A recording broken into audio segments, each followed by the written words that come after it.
the digital era, it's an era whereby technology, it's at the forefront of helping us solve issues. It's helping to augment how we as human beings, we do our jobs. So lawyers are now, they don't have to spend 5 hours, 8 hours doing their research anymore. Everything has been programmed into a computer. We have cognitive computers that can understand, they can read, they can learn. These computers are helping, aiding what we do as humans. So I get very worried when people say that, oh, the digital era means no jobs for us. It doesn't mean that. I was listening to the CEO of Microsoft, and he made a very profound statement. He said, we are in an era whereby we humans need to learn how to be more human. That's really deep. You have to think about that.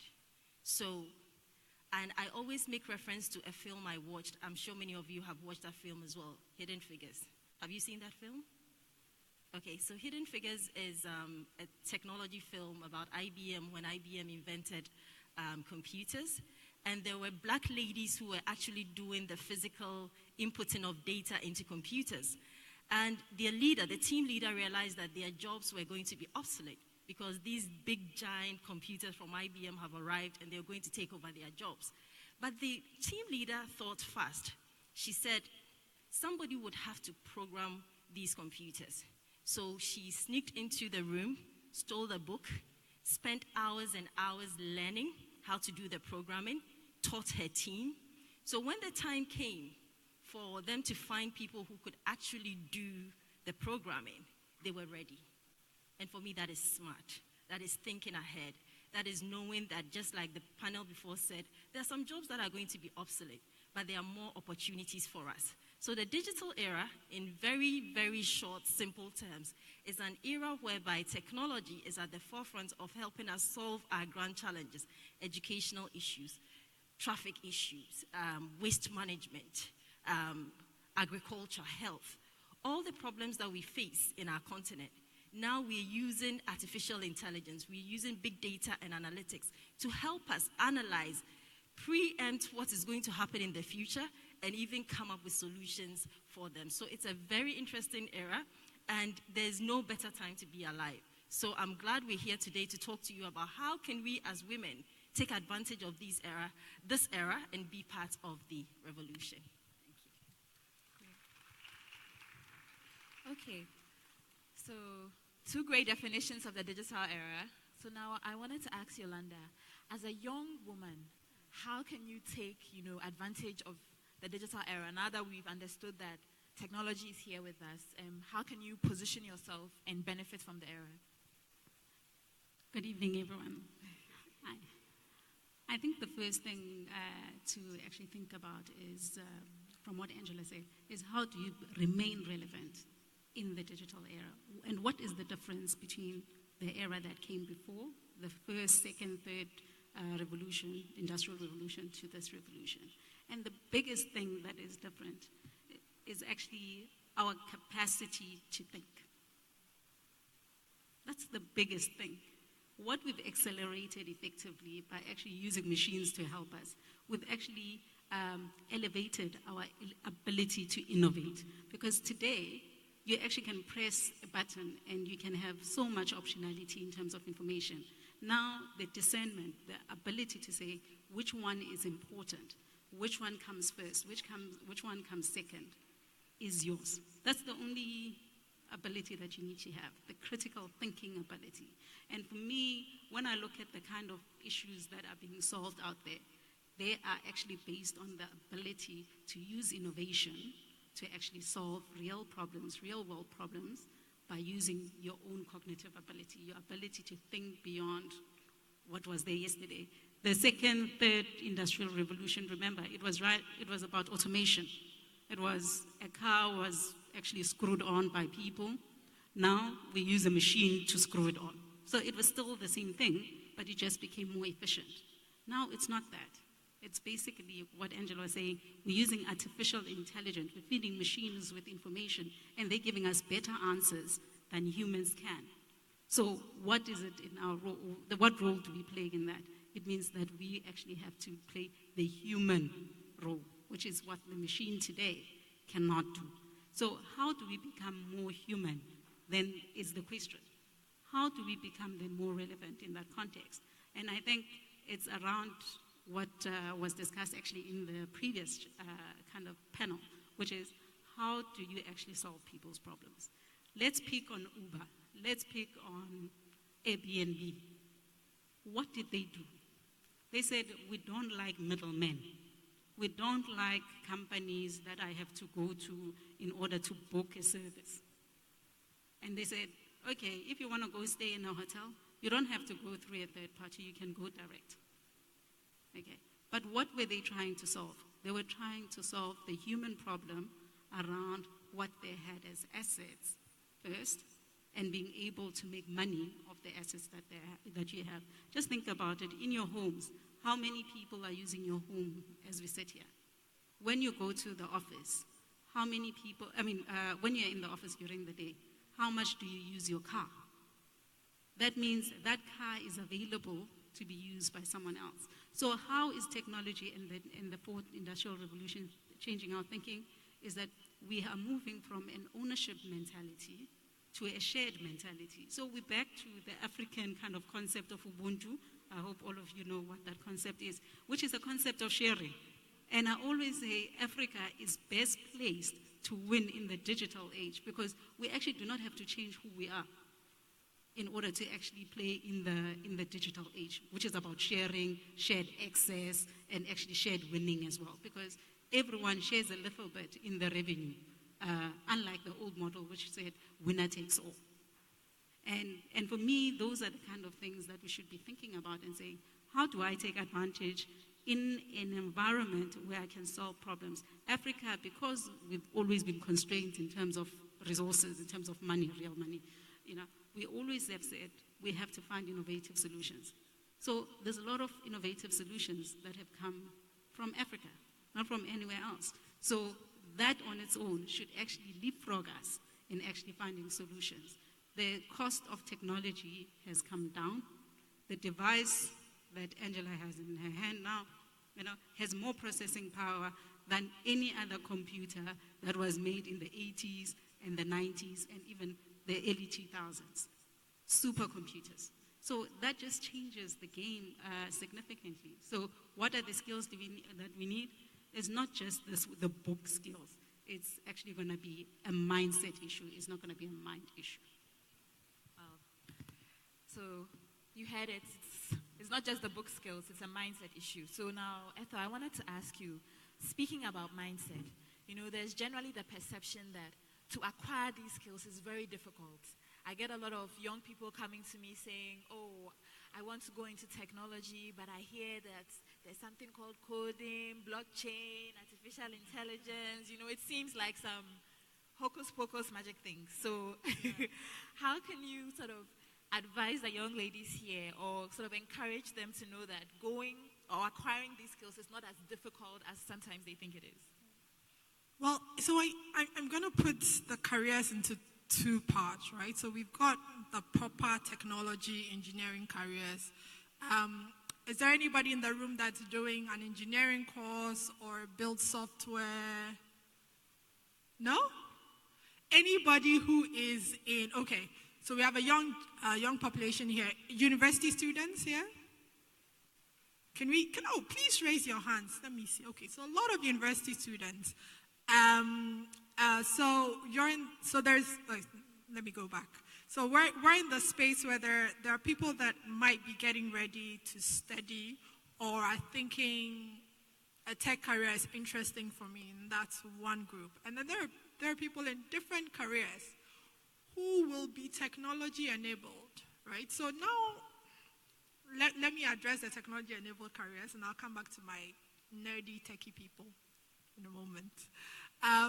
The technology-enabled careers, if you go for a job interview now and you can't use, let me really bring it out to basics. Like if you can't use email, you can't use Word, you can't do a PowerPoint presentation, you're not going to get the job. It doesn't matter if you're really, really good in whatever role it is, whether it's PR or marketing or whatever it is. So the careers that you're going into after you leave school are now all technology enabled. In fact, because, again, I'll go back to the devices, because of this device in your hand and because of the internet, we're creating new career paths, new and different career paths. So I remember a time where we didn't have social media influencers, right? If you needed to influence, you needed to either be on radio or you needed to be on TV. If you have dreams of being in I think somebody mentioned PR, so I keep going to PR. So if you have dreams of being in PR or advertising, you can actually, while you are studying, actually either use the internet to network and learn from like-minded people across the world, because now, because of the internet, I've told everybody that works for me, especially the coders and developers, the person who is your competition is not the next person you sat in class with.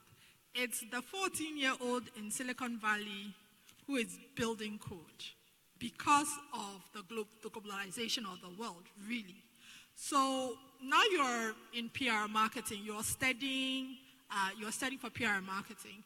You can, by virtue of having the internet, you can start to put together your thoughts, your ideas, how you would do PR differently. You would see, say, maybe there was a PR crisis somewhere in the world. You would write a little piece about how you would have done it differently, put it online, right? It gives you a certain global reach that 20 years ago you would not have had if you didn't go to traditional media, which was TV and radio. So that's one part of anybody here that's in a career, going to a career, understand that you can use a mobile phone, you can point and click, you can take a picture, you can use Snapchat, you can learn anything else you need to make your career work. Do you understand what I'm saying? Okay. So for my engineers in the room, I don't know if there are many engineers in the room. People will say there's a conversation about tech is strange and hoodious, and how can I build software? So there are a lot of women doing that. So I can't remember her name, but the woman that wrote the code for I think the NASA mission to the moon or something. She's like a black woman. I was just like, there are people before us who had less opportunities, and they were still able to build technology. If you're interested in an engineering career, it's not simple, but I'm not saying it's not simple. I'm trying not to say it's not easy. I'm trying not to say that, but anything that you need to do, you have to put the effort in. But for the rest of you, every career has to be technology enabled. You can start, if you want to go into TV, whatever, you can start your own TV channel in your room. This is what I love about the internet, right? There's so many opportunities. You've got to look into it, and you've got to be able to start. In the beginning, it might be horrible. I have videos on YouTube from a few years ago. They're not nice, but I keep them there, and then there are videos now from this year that are really polished, that really look good. You can start. Technology enables you to start, and then you will get better as you develop your skill sets. Thanks, Ethel. So, Angela, I wanted to ask, there's this big discussion on when we come into a little bit more of technology, which is coding. And I know that at IBM, you are invested in teaching coding to young children, starting early, giving them that skill. And I wanted to find out, why first is it important as an organization to start teaching coding skills to young people? And why do you think, as an individual, that it's essential that coding skills are taught not only to young people, but to everybody? Okay. So I think Ethel made a very important point about technology-enabled professions. In the next 10 years, every job actually started. Every profession has technology infused into it. We cannot achieve a digital economy if the people are not technically enabled. If if the population doesn't have digital competencies, we are not going anywhere, because we would have the solutions, we'll have the services, but we wouldn't be even able to use them. And why am I personally passionate about making sure that we start teaching the very young kids about coding and all that? One of the biggest challenges we have for multinational companies like IBM, Vodafone, most of the multinational companies that we have in Ghana, is that when we come to Ghana, we don't find the technical skills. So I'll give you an example. Let me take our office here in Ghana as an example. We have a lot of very seasoned marketers who can go out there and sell the IBM solutions. But when it comes to giving technical support to the client, so you worked hard, you won an account, you're excited, then the client is facing issues, which you know, and you just don't have the local skills for people to step in at level 1 or even level 2 to help the client. So what we do, we tap into the skills of people who are living in India, in other parts of the world. And guess what? All the money that we make here, I have to send it out to go and pay for those engineers. So when I saw that, when I took over at IBM, I said, no, this has to change. I believe, just like Yolanda said, Africans, we know how to solve our own issues. We don't have to wait for someone to come in and help us do that. Yes, it helps to know what is happening in the world, but we understand our problems better, and you can't do it better than, you can't get an outsider to come and do it better than you can. So I said to myself, I think one of the biggest challenges is about this notion about technology is so alien. How do I get into technology? It's so difficult. And I was one of the people who thought like that 10 years ago, before I joined IBM, actually 6 years ago. I started my career as a banker, and I hated technology. I couldn't even turn on my DVD at home. And I just chanced this job, and I've made everything out of it to rise to where I am today. And I think that for me, teaching kids how to code is trying to embed in our young people, or open their thoughts, their minds, into the world, the possibility of coding, for them to even have a feel of it, for them to understand, okay, is this for me? Do I enjoy it? And I tell you what, I'll give you an example. We went to NIMA for the last class we did for the coding. We went to NIMA and we selected about 10 girls from the NIMA environment, and these girls didn't even have computers. Now, these girls, it's only been like 7 weeks, they can build their own website, they can code, and they are enjoying the class. And now when you ask them what they want to be, one of them said to me, I want to be a computer scientist. And this is a girl who didn't even know how to turn on a computer when she joined the class. So to go back to your question, why are we doing this? We are doing this because in the very future, and it has already started happening, a lawyer needs to understand coding, because he's going to sit behind his computer and he's going to feed that cognitive computer with information and let the computer now understand, learn, and reason for that lawyer. The doctor is doing that as well. The nurse is going to do that as well. Computer science or computer learning has become part of us. It's like getting a second language now, and you can't ignore it. You don't have to be a perfect person to be able to code, but at least you have to understand what technology is all about. So it's important that we all take interest in it, and it's not difficult. If I can do it, trust me, everybody in here can do it. Because I was so bad, I couldn't even turn on my DVD at home. And now I can sit here and talk about AI, cognitive computing, and it's the future. So I urge you ladies, don't shy away from technology. You can't live without it. Go online. There's so many courses, and you will enjoy doing them. Some of them have been made so much fun that you don't even realize you're learning, but by the time you finish, you're doing your own website. You're doing things that you enjoy doing. If you want to start selling shoes, you can start building your own website. You can go online. IBM has a platform, Bluemix. We teach you how to code. You don't need to come to IBM. You can just have access, go online, and start doing it. Please, please, and please, don't be left behind. And I tell you what, when women get into coding, when women get into technology, they are fantastic. I see them at work, and I just have so much joy seeing them do what they do. So I urge you all, before you leave here, take our details, go online, just start learning a little bit about technology, and I tell you what, you wouldn't regret it. Thank you. Great. Okay. So I'm charged and inspired by what Angela said. Yolanda, what I wanted to find out is, so there's this big conversation or mindsets about technology being so male-dominated, which is true. As a CEO of a technology firm, as a woman, how I wanted to share a personal experience of what it is like being a CEO of a technology company in a male-dominated space. Ooh, okay.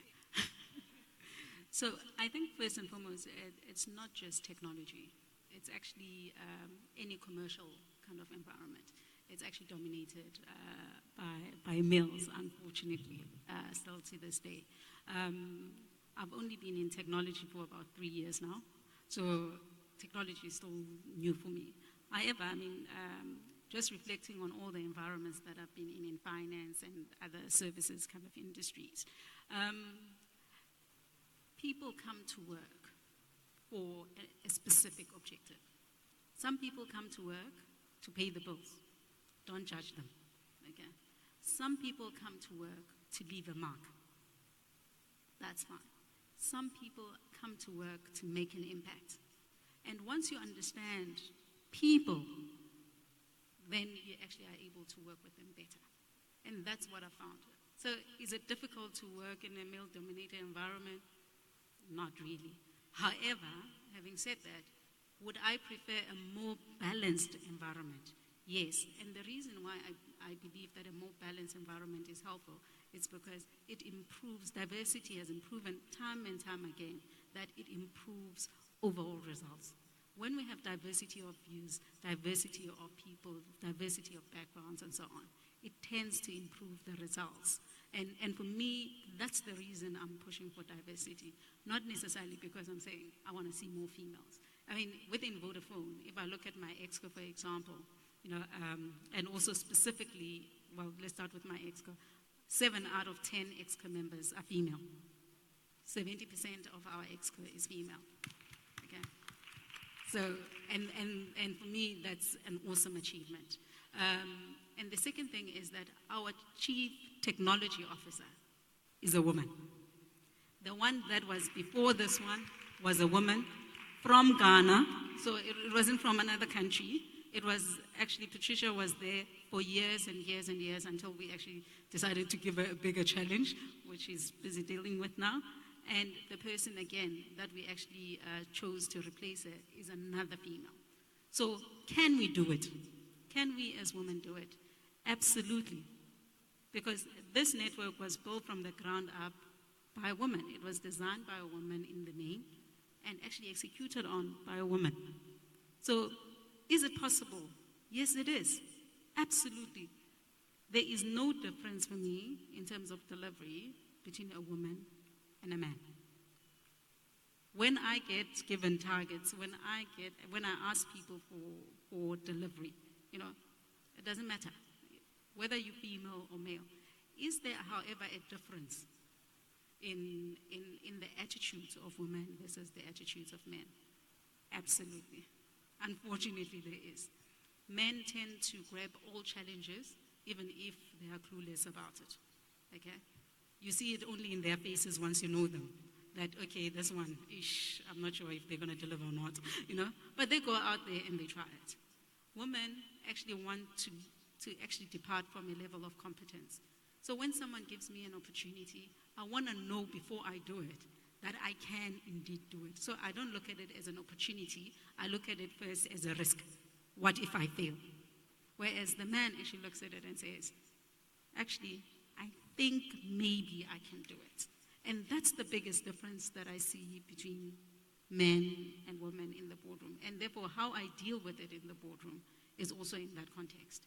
But I still say I would love to see more women in technical areas of our business. We've got more women now in our finance area, finally. But ultimately, we need to get more women into our technology area as well. Great. That's great. So this is going to be an interactive session. So I'm going to take a lot of questions. But just before I take the questions, I wanted to touch on something which I think is very important and which Yolanda sort of ebbed into as she was giving her submission. It's on the confidence factor.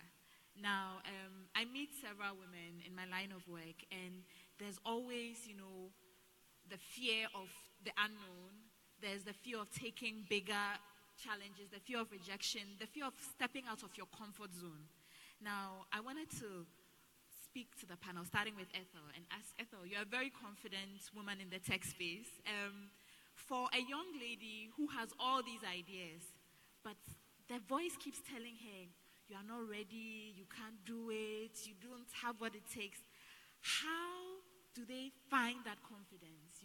How do they step out of their comfort zone and, go after what they want? Okay. So I'll tell a story quickly. So when I was, 21, 22, this was the period in which, bear with me, this was the period in which they were beginning to have conversations about the convergence of TV, telephone, and the internet. So that hadn't happened yet. What you see, Apple hadn't made this device yet. That hadn't happened yet. And these were conversations. And I think I was in final year, finished school. I was doing my national service, yes. And so this was a very interesting area to me. And so I started researching and writing. So I would research and then I would write like an article and I would put it up. At the time I didn't even have a personal blog, so there was like free blog spaces and I would put it up on these blogs. And then I got this email from some organization, it was like in Benin, but they were inviting me to come and speak, me, 22. National service, like barely getting through my job, to come and speak on, my thoughts on convergence of Anyway, my parents were freaked out. I was freaked out. My mom was doing my hair. My dad was putting together my speech. Between all of us, we sorted out some sort of presentation. When I got into, I remember it was Benin, right? So I had to fly to Togo and then, fly to Togo and then fly to Benin. And I remember walking into the room and there were regulators. So like the head of NCA Ghana, grown men in the room. And this 21, 22-year-old is, okay, so you have a stage, tell us your thoughts. And I remember thinking to myself, okay, so I swear, I'm just swearing in my head, excuse me, right? Just thinking, oh God, this is like, this one, I'm just going to disgrace myself here right now. And I remember doing something. So the most confident person I know in the world is my mom, right? My mom can walk into a room and she doesn't know anybody, and in 5 minutes, she's like, so I was just like, okay, this is what my mom would do in this situation. So I walked into the room with these grown men. I was like, hello, my name is Ethel Cofie. I'm here to speak on the subject of da-da-da-da-da.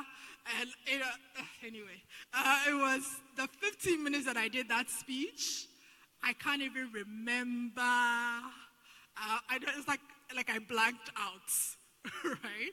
I can't even remember. But that was my first experience in just trying it, right? And over my life, I've been on bigger and bigger stages over time. But it's just that one moment where I didn't shrink from, okay, I could have said, they got the wrong person. I'm only a national service person. Why would you invite me? I'm not coming. Not told anybody about it, right? So my thing here is there's a confidence in, I think that if you're born and your parents love you and care about you, there's a certain confidence you gain in that. And then there is a confidence in doing and trying, right? Taking one step. Taking that step and go, oh, I didn't die. Like I did this thing and I didn't die. Right, I can take another step. 2 years ago, my foundation, Women in Tech Africa, launched what we call Women in Tech Week, which is a global event. The first time we did it, we did 14 28 events, 14 countries from Ghana here. When I told my team at the time, my dream was 400 events, 40 countries. They're like, Ethel, you see this kind of behavior you have, right? But we pulled off the first one, and everybody was like, oh, but this thing is doable. We can do it again. So that's my advice in terms of, I don't know that it's confidence. I think that most of us are confident in our way. I think there is, I don't know what it is, a bravery, something there that just enables you to say, I don't necessarily have the skill sets. I'm not kidding myself here. I'm not delusional. I know I don't have the skill sets. But I'm going to try. I'm going to take that one step, and I'm going to learn, and I'm going to move to another step. And maybe by doing that, I grow. For me, that's been my experience in sort of doing the work that I've done, and maybe that's helpful. Great. That was a great story. So, Angela, the question that I had for you is, in the digital era, there's a conversation that has to be had on security, especially for young women. I mean, you're going into a space where you are connected to the whole world, and you are entering as maybe somebody who doesn't know that much about the space. I wanted you to speak about first how young women entering into the digital era can protect themselves and how they can use their new skill to make sure that they make the right connections instead of the wrong ones. So I think that's a very great question. And one of the things I really wanted to talk to the young ladies today about is how much information about ourselves we put out there on social media. I think it's become a big trend in Ghana whereby even if you're coughing, you take a picture of it and you put it on social media, Facebook, Snapchat, all the things that you do. What you don't know is that right now, employers are looking for you on your social platforms, right? And sometimes you go and apply for a job, and maybe they'll do a search on you, they'll do a Google search, they'll go on your Facebook, they'll see the sort of conversations you get yourself into. That can actually hinder your progress. Also, even when you are at work, you already have a job, and you indulge in certain things on social media, and your employers find out, you could get dismissed. And that's one of the things that young people of today are not really sure or really aware about. So I see every little thing that you do, you put it out there on social media. And also for your own security, you have to be very cognizant of what you put about yourself out there. Because right now, you cannot erase digital footprint. And one has to be very careful about that. I heard a story of a guy who got admission into Harvard University. Everybody knows how difficult it is to get in there. And his application was withdrawn because he did something, or he made a comment on social media which went viral, and it was actually very detrimental against everything the school stood for. So they withdrew the offer that they had given him. And he was very disturbed, but little did he know that what he was doing on social media was going to actually affect his career. So what I'm going to say to you is that please be very careful what you put out there. Life is not a competition. You are in your own race. You are in your own space. Take your time. You don't have to advertise everything that you do about yourself. You don't have to give a different impression about who you are. It's not a race. Be comfortable in who you are, and be very careful what you put out there on social media. Because one, it could affect your job opportunities, it could affect your career. And two, for your security, your own security reasons, why do you have to put that out, all that, right? The time that you're wasting putting all these things up on social media, go on the web, start researching about artificial intelligence, read about cognitive computing. You'll be amazed how that can enrich your life, better than just putting up a face, putting up something you're not.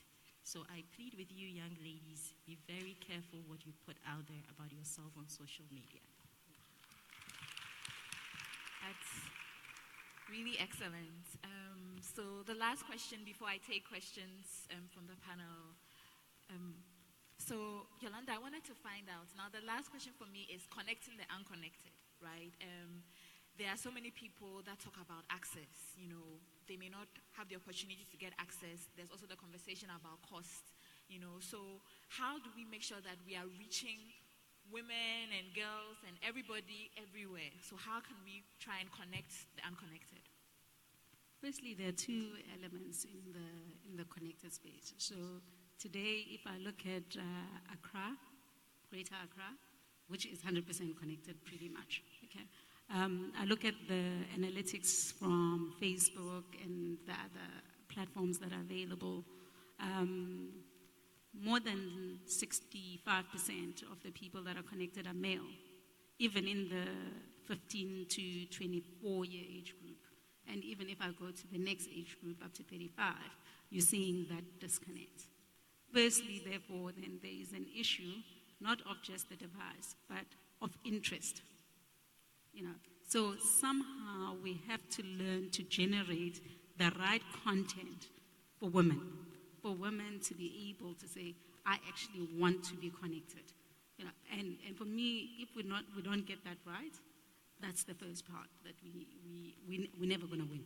We need to actually mirror the population statistics, the demographics of the country, with what we see also in the digital space. If we are 52% women in Ghana, that means 52% of the people that I see on the internet and everything everywhere else must be women.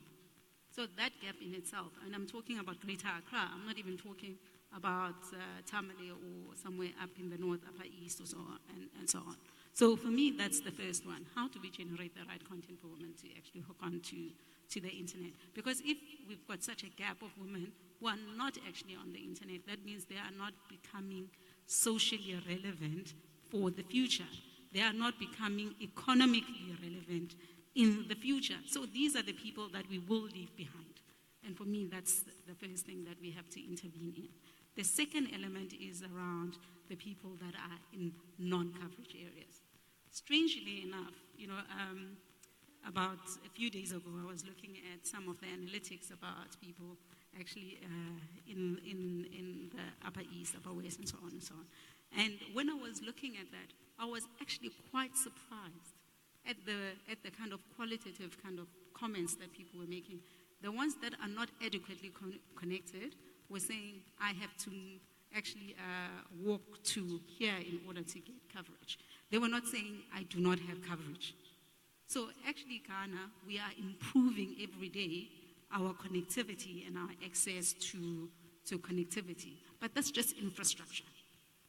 Our constraint is almost never infrastructure. Now the constraint, as I said, is around what is the content that people need in those spaces. So what has different industries actually done in those industries? So telco, for example, has said, we will make sure that you are able to communicate no matter which, inverted comma, price bracket you are on. In other words, now in any of the telcos, if you have 50 pesos, 70 pesos, you can get airtime in order to actually do something. 5 years ago, you couldn't. If you had one CD, you couldn't do anything on the network. Today, you can. And what telcos have done is actually have reduced price in real terms year after year. It's actually a deflationary environment. So the cost of data today is actually almost 40% less than what it was a year ago.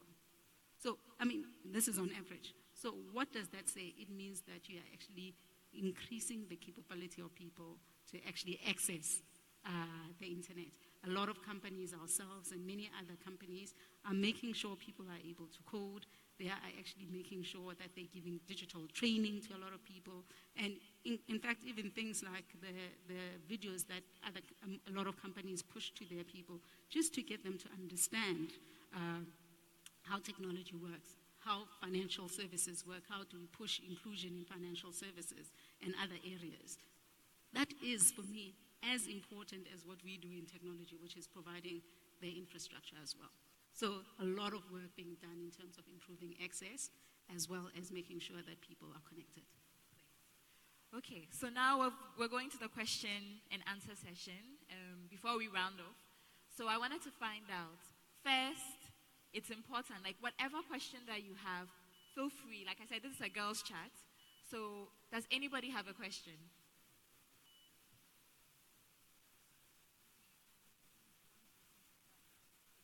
We need somebody to get up and ask a question. Or should I? Nobody has any question. This is an opportunity to ask these ladies about how to get into the space. You know, any question that you have about the digital space, careers in the space, starting something in the space. Don't be shy. Aha. Thank you. Is there a mic or? Okay. I can't see the light. Okay. Yeah. So please, yes. My name is Edem Ajaho. Okay. First of all, I actually really love that young ladies actually try and ask questions, because I don't think anyone would think that you are any less than. I want to ask a question. I want to learn how to code, because I've used the past month learning how to build websites. And I've already built 4 websites, and I'm so excited about it, even though I'm doing it in WordPress. 2 years ago, I told myself that I'm going to have 70% of the businesses that I do online, so that I will be able to work pretty much anywhere in the world that I am. And I'm getting closer there. And I've designed 4 websites that almost feels like a portfolio that I can show other people. And I'm really excited about it. And for me, the next level is to learn how to code. So where do I start, or where do I sign up? Well, let me take like 3 questions so I've noted your question. Let me take 3, then I'll come to the panel. Hello. Thank you so much for this opportunity. Okay, so sometimes in summits like this, we have beautiful, successful women sit there, talk to us, and then let's say I would like to venture into your area of work, let's say tech. I definitely need information, some guidance. I read a lot, and I need to meet with maybe, let's say, Ethel or Angela or any of you to have a one-on-one discussion. I try going to your workplace. I get there and I'm told that, do you have an appointment? I'm like, no, go and come. Let's say I try reaching you on social media. This same technology is our enemy. There was this time I tried reaching out to one of you, and then apparently it was a fraud. Someone had impersonated the person, and the person was asking for money before she could create a platform for both of us to meet. But apparently I read deeper, because the person was typing the English in a particular way, and I said, this cannot be who I want to meet. That person won't say this English. So it was later the other trying to impersonate her insulted me. He took offense. So how easier can it be made to meet you people after you have spoken to us? How easier can it be made to get the opportunity to talk to you, have a lot of enlightenment, and see if it will be a good idea to venture into tech or not? If tech is something for us, if entrepreneurship is something for us, if health it is, like, how easy can it be made? Thank you. Thank you. I want one last question, then I'll come to the panel. So ladies, this is your opportunity. One last question. Yes, thank you. So can you go to the mic and ask the question?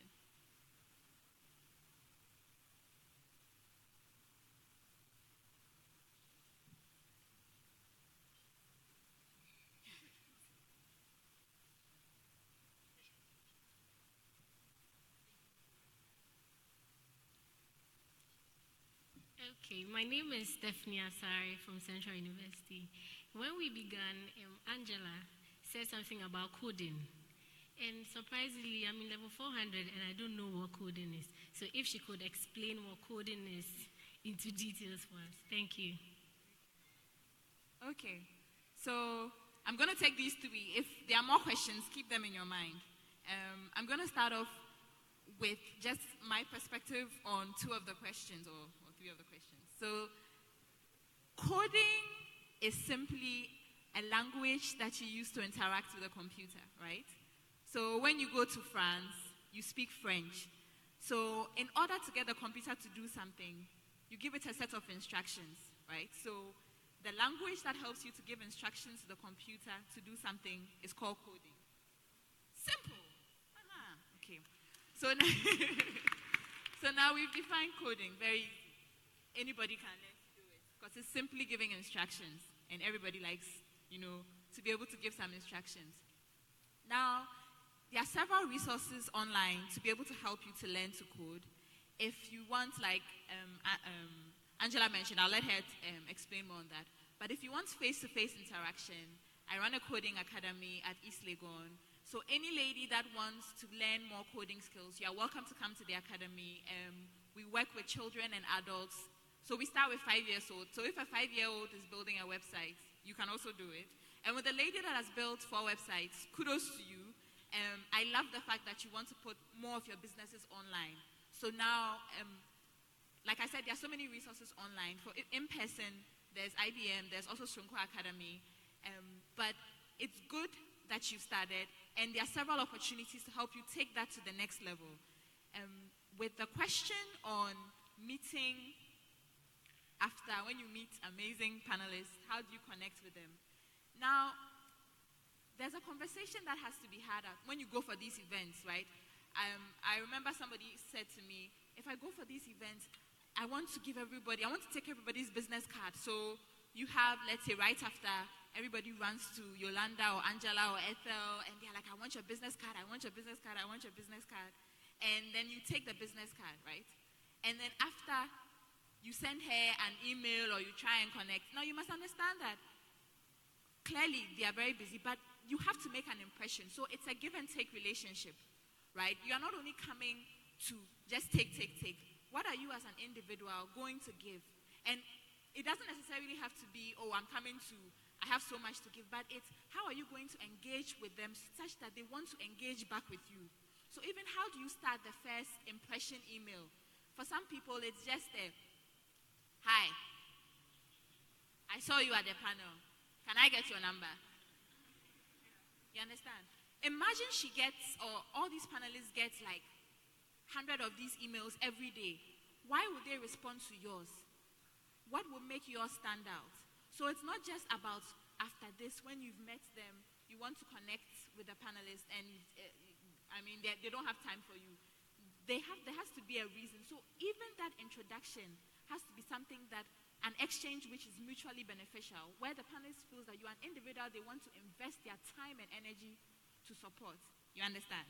So you as an individual, you must ask yourself, how can I present myself to these panelists so that they will give off their time and their resources to connect with you, right? And I think the last question before I go to the panel, which was on how, if you want to get more into coding, it's like I said, it's very simple. So now I'm going to go to the panel. So Ethel, what are your answers to the questions that were asked? So the first one was on the lady who has built multiple websites. Well done, Adam. I think Adam and I have chatted. Adam and I met on a plane somewhere at some point in some corner of the world. She's doing an amazing job. Well done. And I think just, like she said, keep going. I think you have a lot of drive just from our conversations over time. You have a lot of drive and have a lot of ambition. So I'm not worried about saying the resources online. I think MIT, a couple of things you can go online. And I actually let you know we do a couple of partnerships with telcos on helping women build technology businesses. And so I think you're on the mailing list. So we'll let you know when that happens. In terms of the sort of meeting people on the panel, so I get about 150 emails or so per week from young girls like you. It's just me. And then I get quite a bit, and then there's the LinkedIn, and then there's the Facebook, and then there's the Twitter, and then there's the Instagram. So it can get a bit overwhelming. But I will tell you a story about there's a young lady from last year. Her name was Huberta. And she just I think she reached out to me on LinkedIn. I think I remember seeing the message. I was like, okay, I'll get to it. So I sometimes set aside like an hour to 3 if I can go through. And sometimes people write, like, Charlie, you write a novel. And I'm just like, I'm trying to see the points so I can answer. You get a whole whole life story. Or just like, please just ask a question so I can see. But Huberta did, she reached out. I think the first time I didn't respond, the second time I didn't respond, the third time. So I remember seeing her email the third time. I was like, this girl, Charlie, she's clearly, so I responded and I said, hi, how are you? What specifically did you need me to talk about? So fast forward, then she ended up coming to one of our programs. One of our programs we run with a telco on helping women become technology entrepreneurs. So it's a week of training them on the business, how to develop the product, how to go out and do customer service and things like that, and how to actually build it. And she came for the program. She was like, hi, I'm Huberta. It's like, okay, so I have a lot of energy. Fast forward to this year, Huberta is on our team. So she is, we have Women in Tech Africa, which is the foundation I run. We have membership across 30 African countries, and we have actual physical chapters in about 10, 11 countries. And she's now one of the chapter leads for Ghana, just because she was tenacious. And she kept, so at a point I said, I would love to mentor you, but I need to do it in a structured way. Would you be interested in volunteering as part of, after going through the training, would you be interested in being part? So she was like, no, I can, 1 hour a week, I could do that. She has a day job, right? And after she was like, no, wait, I can help run the Ghana chapter. And so, we have regular chats now. She has questions or things that she needs to reach out. I've taken her, we invited her to a meeting with, I think we were going to see the Minister of Communications. I said, you better be part of the team that goes along. Because she made the effort. So this is just an example of, it's a lot, and you have to understand that, we have families, we have lives, and sometimes, so as Regina said, you have to be persistent and you have to try. It does feel quite a lot. And anybody, in terms of coding, anybody that's interested in coding, go online. I think the most exciting thing, I learned coding by building a family website or something like that. So while I was in school teaching myself. So maybe pick a project like Edem did, website for my my business, and try to build on that. So then it's targeted, and then you can sort of build on it and build something. Yeah. You can take any of the 3 questions. Okay, so I would like to take the question about meeting us after the event. I think Ethel said it all, but I also just want to add that I had an experience with one of the young ladies who wanted an appointment with me. And by the time she came in, she even sent me an agenda of what she wants to talk about before she came. And she was very straight to the point. She said, I want to come and see you, and I want to discuss A, B, C, and D. It was straight to the point. I looked at it. I realized I could help her, so I said, yeah, come along, let's have a chat. Most of the time, you get a lot of emails. And don't forget, we have a daytime job as well, where we get measured on, what we are doing at work. So you can't spend all your time mentoring. So what I'll say to you is that be very specific when you reach out to us. Tell us exactly what it is that you want to get from the conversation. Come in prepared so that the conversation can be fruitful. It's not, you don't have much time to just sit and just talk about nothing, right? So be very specific when you reach out to us, and be assured that we're more than happy to mentor you and be there for you, because we also had someone being there for us at some point. So we're happy to do that, okay?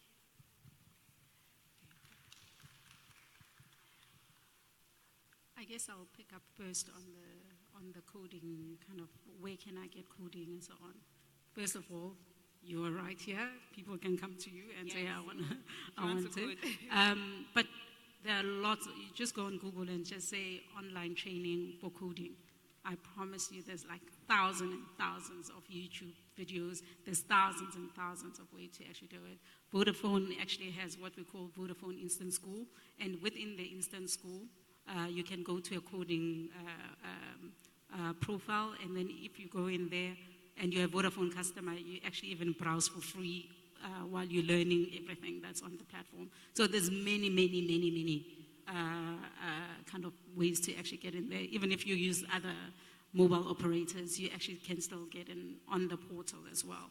So yeah, try it out. It's really wonderful. I wanted to touch on the people that we meet.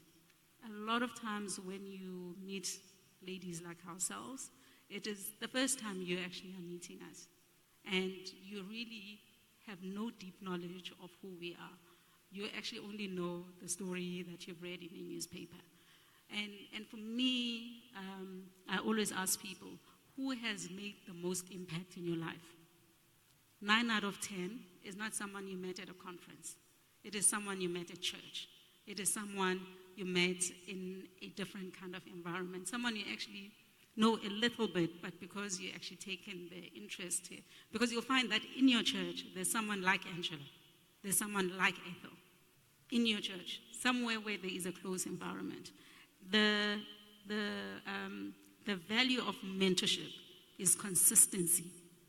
And the value of actually someone actually helping you, which I call sponsorship, it actually, where someone is genuinely interested in you. It's not just a once-off discussion. Actually, it's proximity.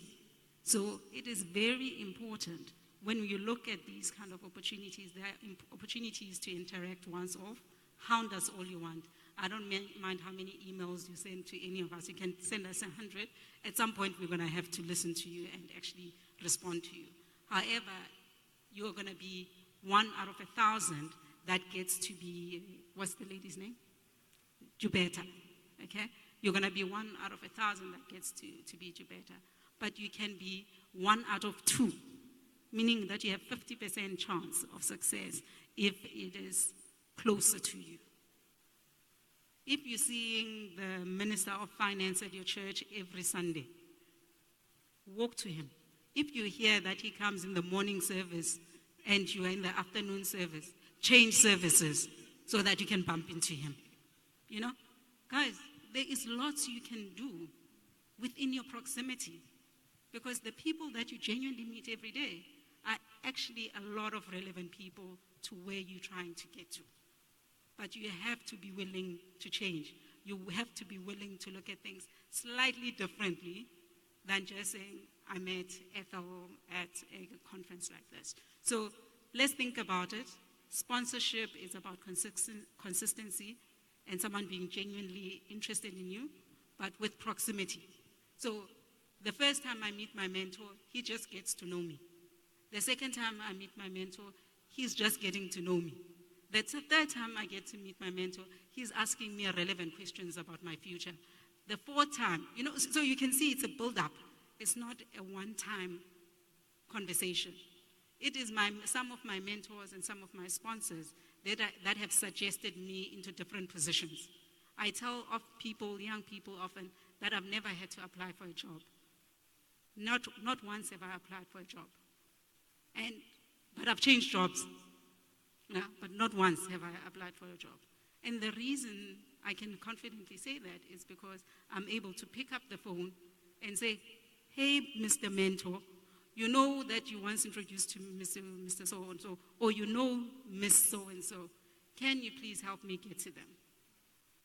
And some of the people that I've called, you know, I have to be comfortable in calling, which means the proximity must be there. So guys, all I'm actually encouraging you to do is actually also look within your sphere of influence, and not too far from where you are, there is someone who will be able, not just be interested once off in your outcomes, but be interested in your outcomes for a very, very long time. So please take that into account. But having said that, please hound us if you want to talk to us. Perseverance is a good character to have in order to be successful. Great, thank you so much. Now I'm just going to try and look again, just because I just want to be sure like everybody's question is answered. Does anybody else have any question? Your last chance. Going? Okay, so I'm going to take just 2 more questions and then we'll round up. Yes. go ahead. Oh, I think the mic is... Hello. Okay. Thank you very much. My name is Pastor Sidney Neo Kailami. I saw this advert on television. That was 2 days ago. And I said to myself, I have to bring my wife here, so she's here.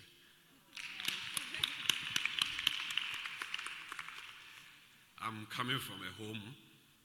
When you give birth to 4, you are likely to get 1 girl. And when my father gave birth to 5, he's having 5 boys and 2 girls.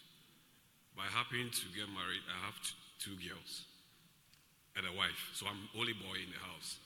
So we see the paradigm shift. And I'm trying to get used to women because my home was all boys and men and soldier life. I have a 4-year-old girl and a 5-year-old. I want to know from Angela, how do I whip the interest for them to get to the technology world? Like, at least they like holding their mommy's phone, daddy's phone at times. They take pictures and all those things, but how do we, the effect of these electromagnetic waves on their heads? How do I whip their appetite in this technology, the coding issue, so that I'll be able to channel and inculcate this attitude of technology in them as they grow? So I want to know from you, how do I help them do this? Okay. Thank you very much. Thank you. So we'll take the other question and then we'll come to the panel.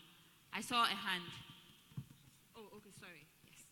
My name is Alberta Moti from Ghana Institute of Journalism. Okay, so the question goes to you, Regia, and I want to know how much does it cost for learning, like coding in your academy? Okay, and also how long will it take for an average-minded person to learn coding? Okay, thank you for that question. So this is the last opportunity. Okay, yes. Yeah.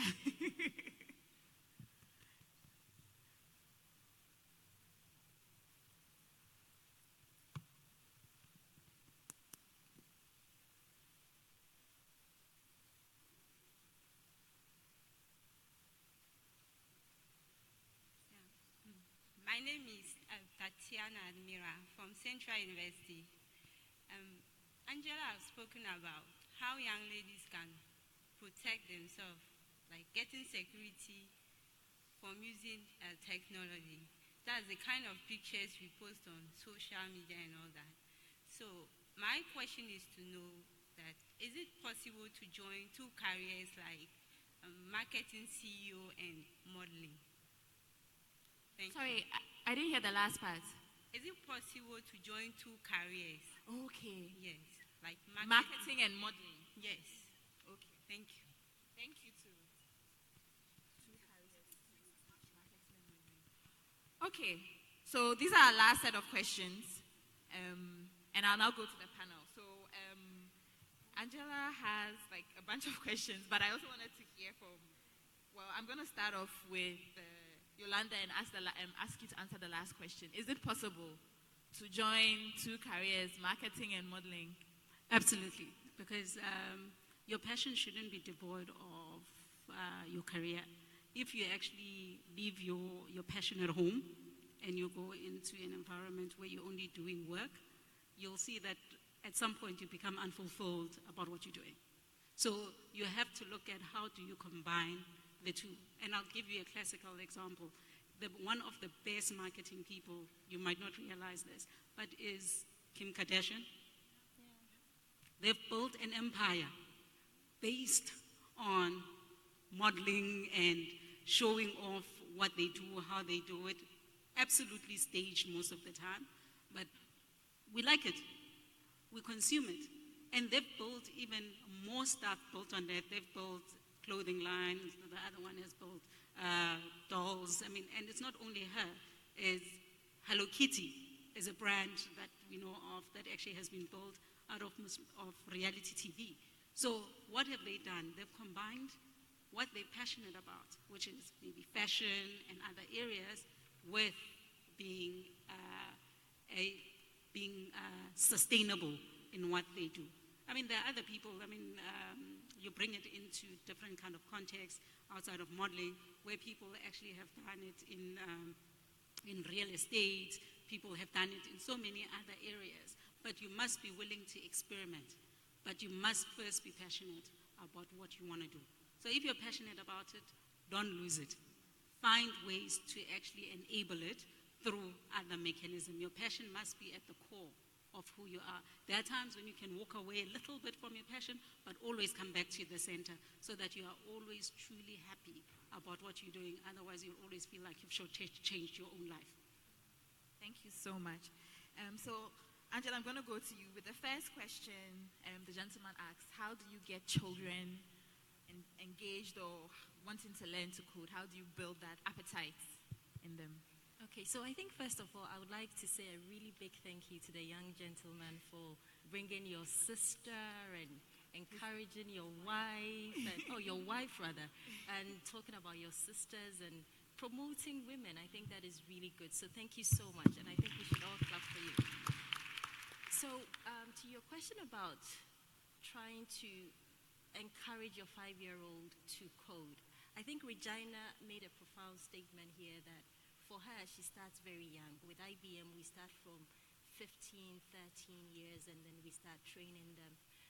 But if you see somebody like Regina, she has a class, so you could take your child and don't force the child. Just allow the child to go run around, and she knows she'll be in he or she will be in very capable, will be in very capable hands. So I think you should connect with Regina after this, and you can learn a little bit more about introducing your 5-year-old to coding.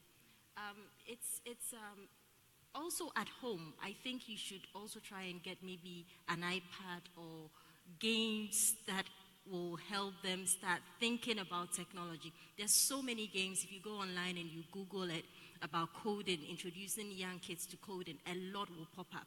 So do that, and I'll also give you my details. If you need any more assistance, please don't hesitate to reach out, and I'll be able to help you. Okay. And Angela, while you still have the mic, I wanted you to do the second question on the security. The lady asked about when you put stuff on the internet, how do you, to touch more on the security part that you talked about? I think it's pretty simple. Just be careful what you put out there. What you're putting out there, is it something you're proud of? Is it something that you think can affect your career? Think through what you do. Don't just be very quick to just put anything and everything on social media, because once you leave a digital footprint, you can never erase it, right? Be careful the sort of conversations you get involved in, even if it's not started by you. I think recently we heard about a Nigerian woman who was arrested in Ireland for sending or forwarding something about a video about molesting a child. And basically what she was doing was warning people that, look, this is what happens when you leave your child at home with your nanny or whatever. But she got arrested because she shouldn't have forwarded that video at all. So we need to be very careful the conversations we get involved in, the sort of chats. We have to be careful the pictures we put out on social media, because once you leave a digital footprint, I'll say it and say it again, you can never erase it. So just be careful and make sure that you just don't expose yourself too much. Great. Thank you so much, Angela. So I just wanted to touch on the two questions and the question that was directed to me on getting children to code. So I have a 1-year, 3-month-old baby, and she watches YouTube videos. There's this channel called Chuchu TV. And now, when she's learned how to scroll with her finger. I don't know how she figured that out, But what's interesting is, if the video stops, she'll take my hand and then use it to move to another song that she likes. So, this is Generation X, Children are connecting with technology. I'm always watching her, and I'm amazed at what she's doing online. I just have to now put a password before she goes to do some things, Maybe go and like some posts on Facebook. But for us working with children, there's an early on curiosity, right? And you need to create an environment to let that grow and to let that thrive. Back in the day, parents would tell you this is what you're supposed to do based on their definition of what success is supposed to be. But now young children have so many questions. And luckily, the technology can provide answers. So it's not like about forcing the children, but it's about giving them that space to just explore. So the child is discovering what they like because they are discovering the world at the same time. And for us at the academy, that's what we do. We provide that space.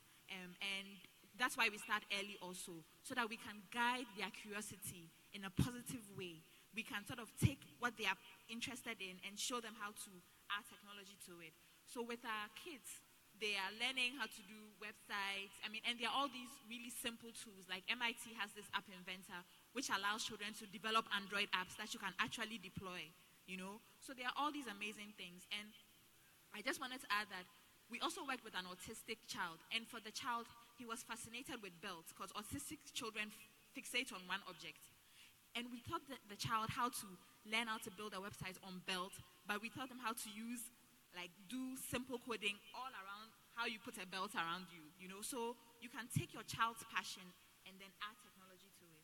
Now, on the second thing about the cost, marketing platform. So it's very affordable. Our courses run from 6 to 8 weeks, and it ranges between 500 to 660 Ghana cedis. So you see, it's very cheap and affordable. So please, if you are interested, you have to come to Swimco Academy. So thank you all. I'm now going to have all our panelists share one message, and I'm going to start with Ethel. Sorry, I wrote something down. Okay. So I wanted to practicalize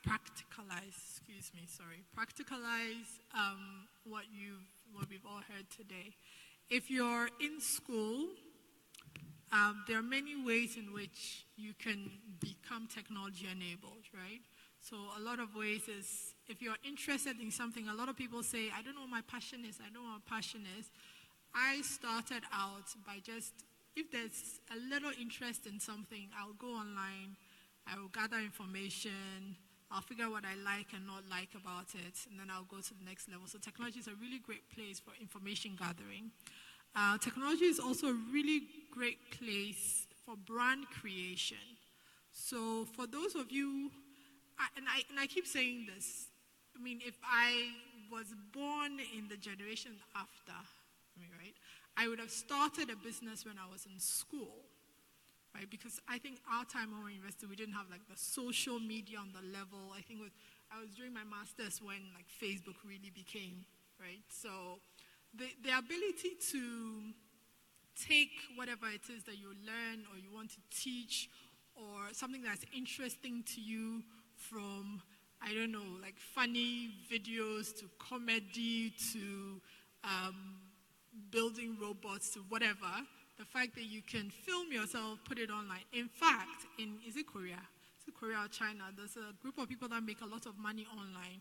But basically, they eat on YouTube like this, and people tune in, and they make a lot of money. It still disturbs me when I think about it. People tune in to watch them eat. So I'm just saying there's so many opportunities. You're a marketing student, and maybe you want to teach marketing to SMEs, or whatever space that you're in, and that you have a little something to teach or something that's interesting that you can show. Great opportunity to begin to build and create a brand. I think if I had YouTube videos, then a lot of the writing that I did, I would have done exposés on certain topics. And on the other side, it's also a good way to create networks, right? So your Facebook groups, your social network groups, your LinkedIn groups allow you to connect with people that you would otherwise not be able to connect with. Right, so we've had a lot of business by virtue of people have, on my LinkedIn, so I'm really, really active on LinkedIn. I put a lot of content there, and we've just had a lot of business with people we don't even sometimes go through a bid process because, but we know you, but we've never met, right? But we know you go into a meeting and people start to talk to you. Actually, now I get this more than ever, which has become I'm going to the cinema. Hey, Ethel, I know you from LinkedIn. Okay, but I'm trying to go and watch a movie, right? So information gathering to help you be better at what you're doing, brand creation to help position yourself, whether it is for a job, right? or it is for entrepreneurial. A long time ago, I used to work for Vodafone. Vodafone was my last job before I started my business. And at the time, the mobile money product was being created. And I remember there was a discussion. Bernard, the CIO, said, I think there was a discussion, and somebody said, oh, I found all this content on mobile money in Ghana. It's aggregated and this. And so Bernard was in a meeting, and he said, you know she works for us, right? So I had all this content online that I had done all the service. I used to pick the NCA data, aggregate it, put it in charts and things, because I had a lot of time on my hands, which I don't have anymore. And that was the reason why I was invited into that conversation, because it's, but she works for us, and how are we reading her content, right? So just just learn to, and also learn to be intentional, like Angela said about your content. I put a lot of content out there, but I'm intentional about the content that I'm putting out there. It's not everything. It's the branding and it's the business. You're very intentional. Think through what you're putting out there and how it serves you, how it serves your brand, how it serves you in your career, and how it serves you. So that's my last word. Thank you, Ethel.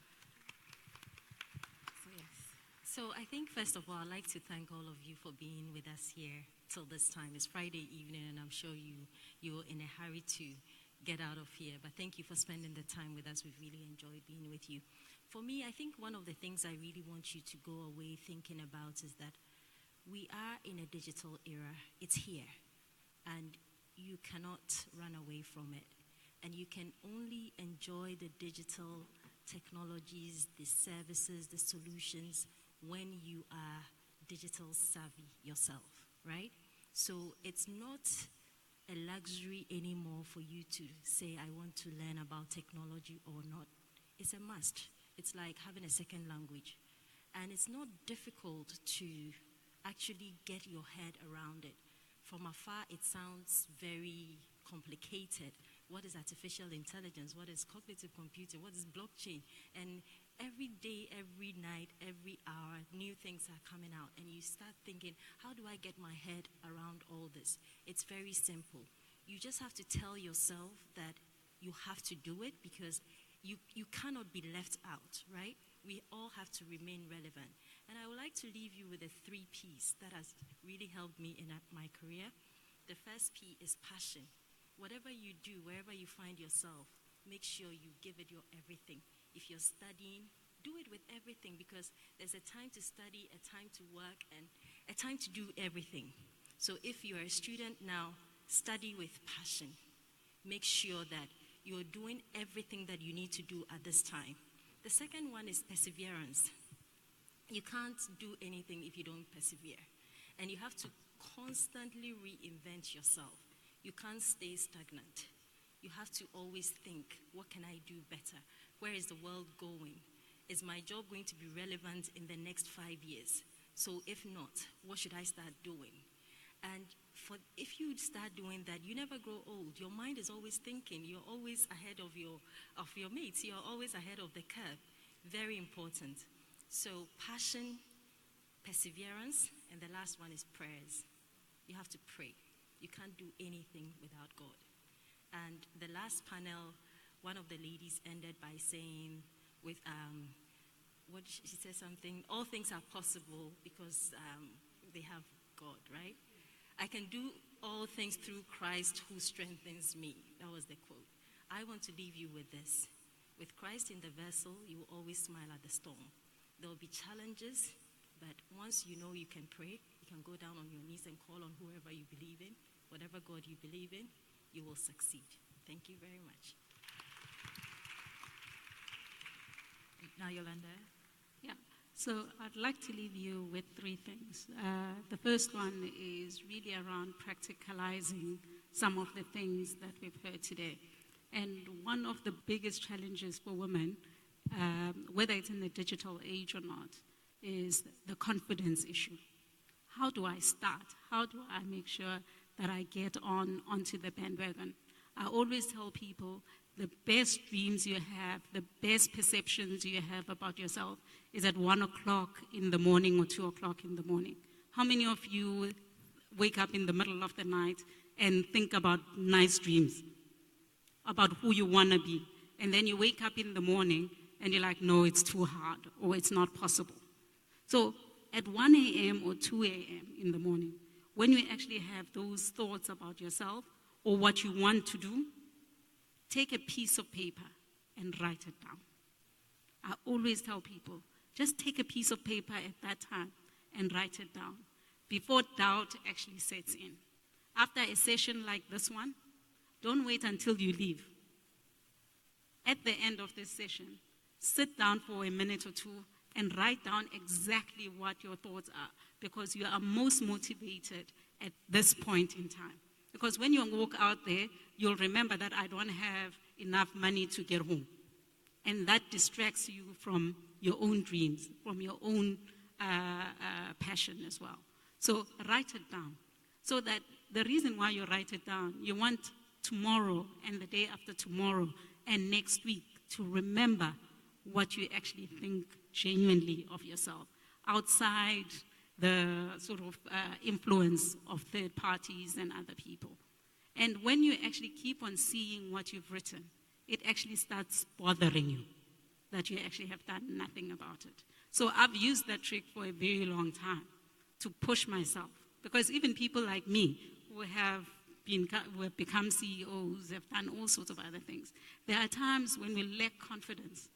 There are times when we actually have to push ourselves to actually say, Yolanda, you've got this. You have to get this. So, and the only way I do it is actually by committing it on paper and actually keep on reminding myself that you know you haven't done this. So that is my practical thing that I'm leaving with you, to say start, but start by writing it down. The second practical kind of thing that I want to leave with you around it is, we spoke a lot about passion today. We spoke about the modeling and the business. Just remember that in order to make a living and pay the rent at the end of the day, as the previous session actually spoke about, the bills don't smile at you. They come irrespective. So what is it that you have to do? If I'm passionate about makeup, for example, if I'm passionate about modeling, I must think about how do I turn that passion into a business. And there's only one way you can do it. Any one of these things, there's only one way, is to turn your passion or your interest into a service. A service other people can consume. Other people consume services. They are not consuming your interest. Your interest is yours. If you don't turn it into a service, it will always be an interest. It will always be just a passion. So if you want to combine things, if you want to actually do things, just always think about, how do I actually turn everything that I'm doing, I'm passionate about, into a service? And in so doing, you will create the kind of future that you want for yourself. The last point I really want to make is, we spoke a lot about security, and personal security on the internet and the profiles that we put out there and so on.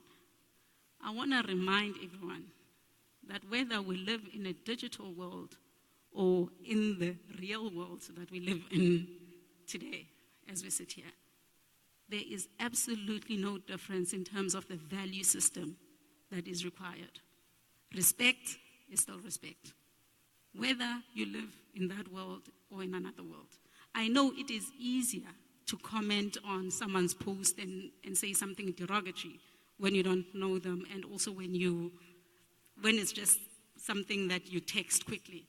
However, just think about it. When you're actually giving derogatory kind of comments to someone who is your mother's age, would you do it in real life? Ask yourself that question. When you make comments, would I do it in real life? The value systems between digital and real physical world does not change. Integrity is still integrity. So, and those are the messages that I want to leave you with. It's not, I know there's a lot of what people call fakeness that happens in the digital world. But guys, the people that are going to be able to stand the test of time are people that are true to themselves, are true to the value system that we have in the real world. Because we will still criticize you, even if you say the things you say in the digital world, because we still live in a physical world. So our value systems should not be compromised as a result of us now being able to think with a phone in our hands. So those are my parting shots to you guys. I encourage you all to live more in the digital world. Try out new things. Digital makes it easier for us to try out new things. It's lowered the cost barriers to do more things. Go digital, try out new things. Go to YouTube, try out new things. Ask stupid questions from Google. How do I build this? Or how do I learn a different language? It doesn't matter what it is. Try something new every day, and you'll find that you constantly are improving yourself. And by improving yourself, you're also improving the lot of other women in the country as well. So thank you very much. Thank you so much, Yolanda. So we've come to the end of the panel, and it has been an inspiring session. I have learned so much from the ladies. I was just nodding my head like an agama lizard because they really were speaking to me. I just want to say, I hope that you take all the takeaways that has been shared on this panel. You know, you can go to events, hear panelists speak, and then, but challenge yourself today. Say, today I'm going to take one of the takeaways that I heard here, and I'm going to act on it. I'm going to walk in here, have left with one nugget, and then do something about it. So that the next time, when you come, you can also share that, oh, I came to and listened to a panel, and I decided to do this. And remember, with digital, it makes things easier. So ladies, don't be left behind. Come into the digital world, and your lives will be transformed. Thank you all very much.